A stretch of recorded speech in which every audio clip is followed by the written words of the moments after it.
একাদশীর দিনে আপনি তুলসী পাতা তুলতে যাবেন, কিন্তু তুলসী বৃক্ষকে বলবেন, হে বৃক্ষ মাতা, তুমি যে বক্ষ বিদীর্ণ করে পাতা দিয়েছো, এই পাতা গোবিন্দ সেবায় লাগাবো, তুমি যেন নিজ গুণে ক্ষমা করে দিও। ফুলকে তুলতে গেলে, আচ্ছা বলুন তো, আমার হাতে একটা জলের বোতল আছে, আপনি কেড়ে নিয়ে চলে গেলেন, ওটা কি করা হলো? চুরি করা হলো। কিন্তু যদি বলেন, দাদা খুব জল তৃষ্ণা পেয়েছে, একবার জলের বোতলটা দেবেন, যদি আমি নাও দিই, আপনি টেনে নিয়ে নিলেন, তবু বুঝলাম যে না, আমার জল তৃষ্ণা পেয়েছে, আপনি পেয়েছেন, আপনার ভালো হয়েছে। এই জন্য ফুল গাছ থেকে ফুল তুলতে গেলে আপনাকে ফুল গাছকে বলতে হবে।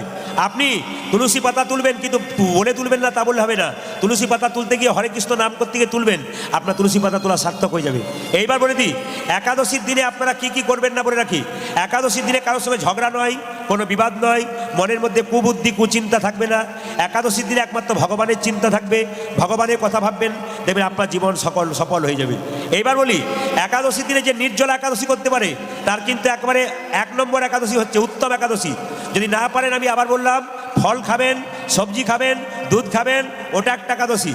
আর আমি একবার একাদশীর দিনে এক জায়গায় পৌঁছে গিয়েছিলাম, সেখানে দাদারা বললো, একাদশী করবেন? যার বাড়িতে ছিলাম, বললাম হ্যাঁ করবো। তাহলে একাদশী করবো। এখন লক্ষ্য করুন, একাদশীর দিনে বেশি খাওয়া উচিত নয়, বারবার মুখ ঝুটা করতে নাই। একাদশীর দিনে বারবার মুখ ঝুটা করতে নাই। হ্যাঁ, দুবার, খুব সুন্দর কথা, দুবার মুখ ঝুটা করতে নাই। একবার খেলেন সকালে, একবার খেলেন সন্ধ্যেয়, আপনার খুব ভালো হবে কিন্তু।